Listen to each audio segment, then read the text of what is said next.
The forest was quieter than usual. Too quiet. I had spent years wandering these parts, my boots worn from miles of dirt trails and my senses sharpened by the solitude. The trees whispered in the wind, their branches swaying under the weight of an impending storm. But it wasn't the weather that unsettled me, it was the silence. I had seen signs earlier in the day. Broken twigs, disturbed earth, the faintest trace of something struggling through the undergrowth. At first, I thought it was a deer. Maybe a lone coyote. But something felt off. Then I saw it. At the edge of a narrow clearing, curled up beneath a fallen log, lay a small bundle of matted fur. It barely moved. My heart clenched as I stepped closer, my boots crunching softly against the damp leaves. It was a bear cub, tiny, frail, and barely clinging to life. Its ribs pressed against its thin coat, each breath a shallow gasp. Flies buzzed around its ears, and I could see dried blood on one of its hind legs. A fresh wound, jagged and raw. I knelt down, my instincts screaming at me to be cautious. A cub never traveled alone. Its mother had to be nearby. I scanned the treeline, every nerve in my body on edge. Nothing. No movement, no low growls from the shadows. Just the distant hum of the forest, indifferent to the tiny life fading before me. I hesitated. Touching a bear cub was a risk. If its mother was out there, she wouldn't hesitate to tear me apart for getting too close. But I couldn't just walk away. The cub let out a weak whimper. Barely a sound. More like a plea. I took a slow breath and reached out. Its fur was rough under my fingertips, stiff with dirt and dry blood. It didn't flinch. It was too weak to fight, too close to the edge. Something had happened here. Something bad. I needed to decide, right now. If I left the cub, it wouldn't make it through the night. But taking it with me? That was a whole different kind of danger. Then, from somewhere deep in the woods, a sound broke through the silence. A long, guttural growl. I froze. The cub's mother wasn't as far away as I thought. The growl sent a shiver down my spine. It wasn't close, but it wasn't far either. My instincts screamed at me to back away, to leave the cub and run. But my legs refused to move. I glanced down at the tiny creature, its breath shallow, its body limp. If I left it here, it wouldn't survive. But if I stayed, I didn't want to think about what would happen if that growl came any closer. I needed to act fast. With slow, deliberate movements, I lifted the cub into my arms. It was lighter than I expected, barely more than skin and bones. The moment I touched it, a weak whimper escaped its throat, but it didn't resist. It was too exhausted to fight. The trees loomed around me, their shadows stretching long and dark under the dimming sky. The sun was sinking, and with it, my chances of getting out of here unnoticed. Then, another sound. Not a growl this time. A branch snapped. My chest tightened. That wasn't an accident. Something was moving. Something big. I turned my head, scanning the dense undergrowth. The forest was thick, the trees pressed together like silent watchers, their leaves rustling in the breeze. But this wasn't the wind. Something was shifting in the shadows. And then I saw them. Two glowing eyes. Low to the ground. Unblinking. Watching me. I swallowed hard. The bear. It had to be the mother. But something was wrong. She wasn't moving. Just staring. Her massive form barely visible through the foliage. A bear defending its cub would charge. Roar. Attack without hesitation. She did none of that. She just watched. A strange, uneasy feeling crept up my spine. I held the cub closer, my pulse hammering. Then, she took a step forward. My breath caught. She was limping. Her front paw barely touched the ground, and as she moved into the fading light, I could see it, blood, thick and dark, soaking her fur. She had been injured. Badly. My mind raced. What the hell had happened out here? A mother bear would never leave her cub unless she had no choice. And now, both of them were wounded. The pieces weren't adding up. The cub trembled in my arms, its tiny body pressing against me for warmth. I had seconds to decide. If the mother was hurt, she wouldn't be able to chase me. But that didn't mean she wouldn't try. And if she collapsed before she reached me? I didn't want to think about what that meant. A low, rumbling breath escaped her chest. Her muscles tensed. She was about to move. And then, another sound. Not from her. From the trees behind her. I barely had time to react before the silence was shattered by a deep, snarling roar. The bear jerked her head toward the noise, her ears flattening, her body stiffening. And then I saw it. A shadow shifting between the trees. Bigger than a bear. Its movement was slow, deliberate. Like it wasn't afraid of anything. The mother bear let out a low, warning growl, her injured leg shaking under her weight. The cub whimpered again, and I tightened my grip. I needed to move. Now. Whatever was lurking in the darkness, it wasn't here by accident. And something told me this wasn't just a wounded bear's bad luck. Something was hunting them. And now, I was caught in the middle of it. The forest felt different now. The air was heavier, the silence deeper. The mother bear stood frozen, her ragged breaths visible in the cold evening air. She wasn't looking at me anymore, her eyes were locked on whatever was lurking in the trees behind her. A hunter. Not a human. Something else. The shadows between the trees shifted again.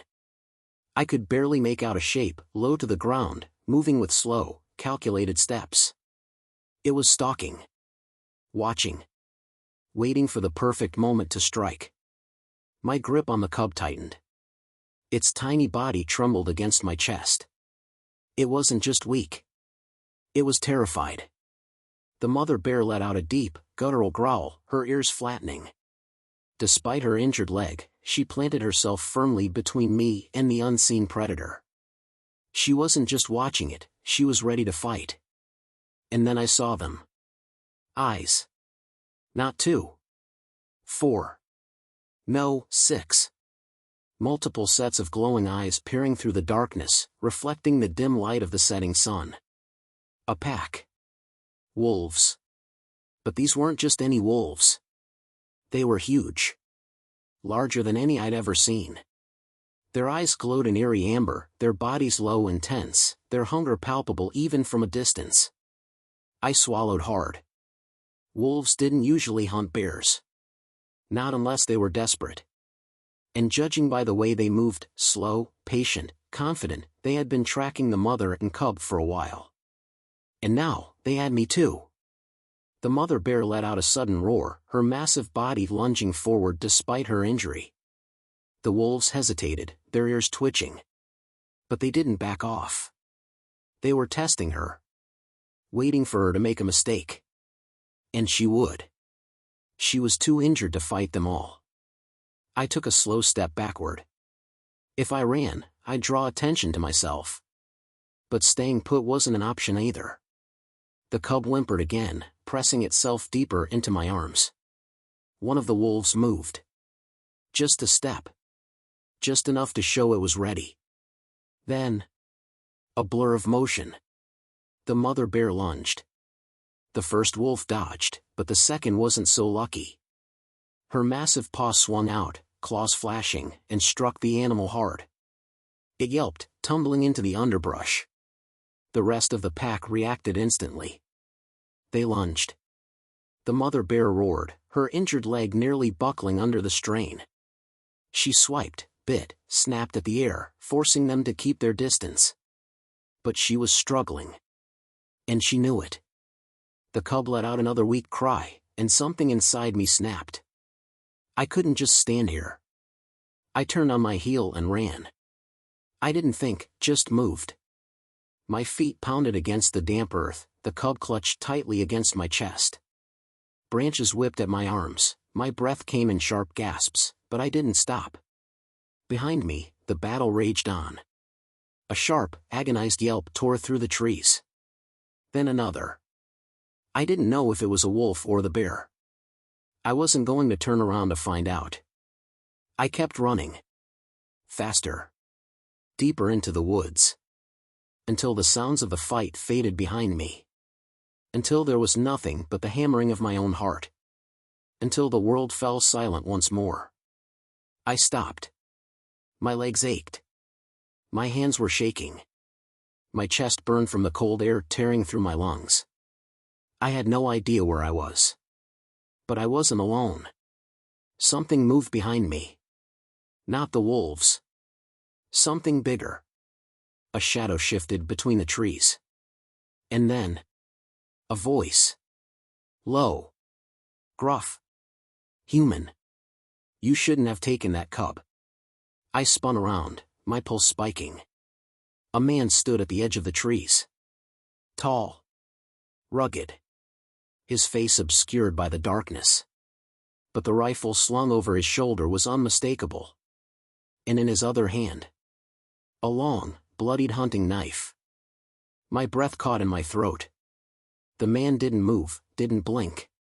He just stood there, half hidden in the shadows, gripping that bloodied knife like he had already decided what to do with it. I held the cub tighter, its frail body shivering against me. My instincts screamed at me to run, but my legs refused to move.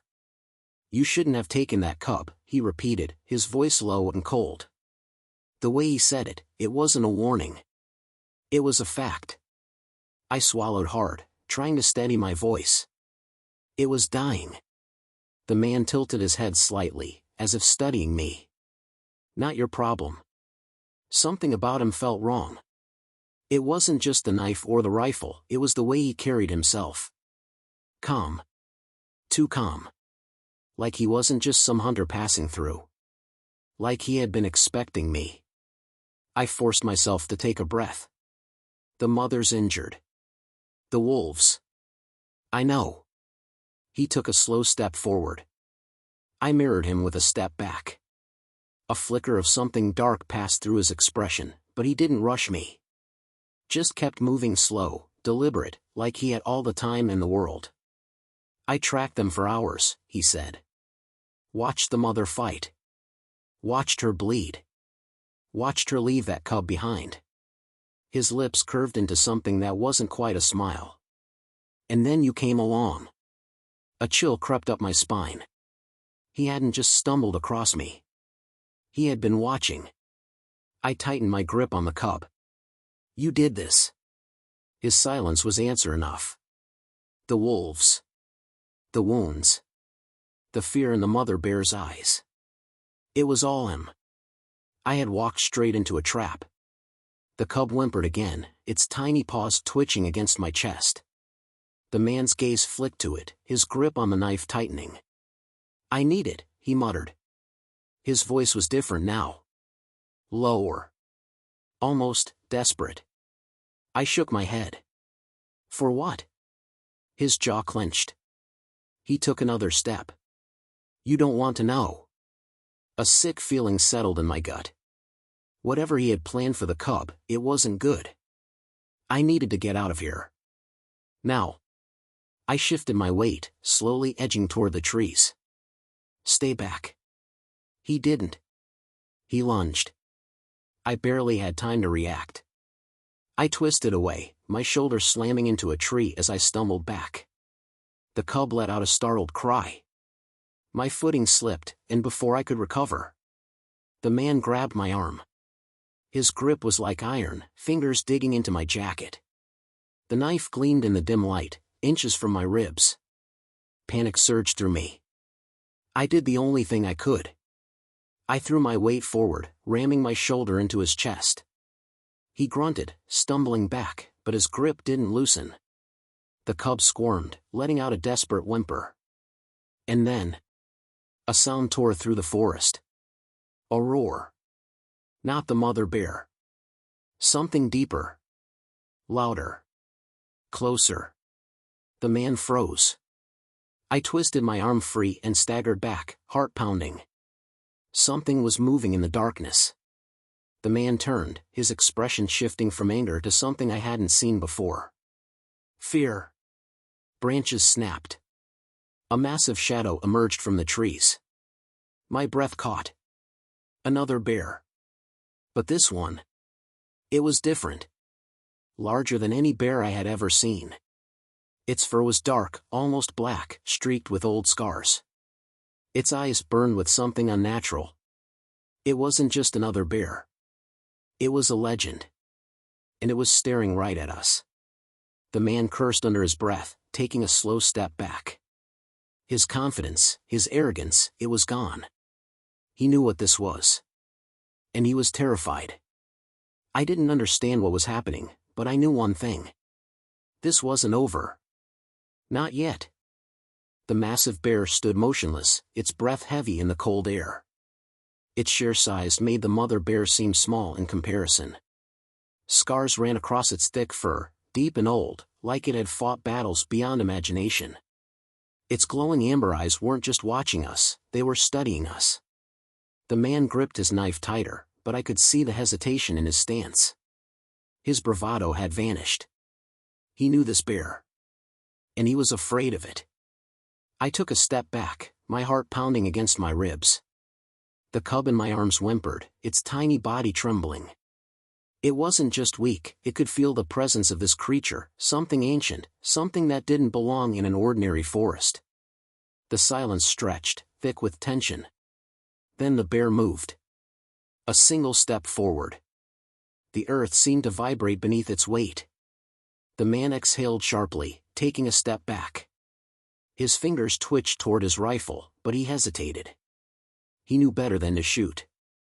"This isn't your fight," he muttered, more to himself than to me. The bear let out a deep, guttural growl, a sound that rumbled through my bones. It wasn't a threat. It was a warning. The man took another step back, his eyes darting between me and the bear. He was calculating his odds, and from the way his face tightened, I knew he didn't like them. Then, without another word, he turned and vanished into the trees. I let out a shaky breath. He was gone. But I wasn't safe. Not yet. The massive bear turned its gaze toward me, its piercing eyes locking onto mine. My instinct screamed at me to run, but my legs wouldn't move. It took another step forward, and my pulse spiked. Was it here to finish what the wolves had started? I clutched the cub tighter, shielding it against my chest. If it came down to it, I wouldn't let this creature take it. But then, something unexpected happened. The bear lowered its head. It wasn't charging. It wasn't growling. It was bowing. A strange shiver ran down my spine. Then, just as silently as it had appeared, the bear turned. Its massive form disappeared into the darkness, swallowed by the trees. I stood frozen, my mind racing. What had just happened? The cub whimpered again, pulling me back to the present. It needed help. Now. I adjusted my grip and forced my legs to move. I had to get out of here before the man came back. Before anything else found us. The forest stretched ahead, dark and endless. But I wasn't afraid anymore. Because I wasn't just walking out of here with a cub. I was walking out of here with a secret. Something ancient. Something wild. And whatever that bear was, whatever it meant. I had a feeling this wasn't the last time I would see it. Not by a long shot.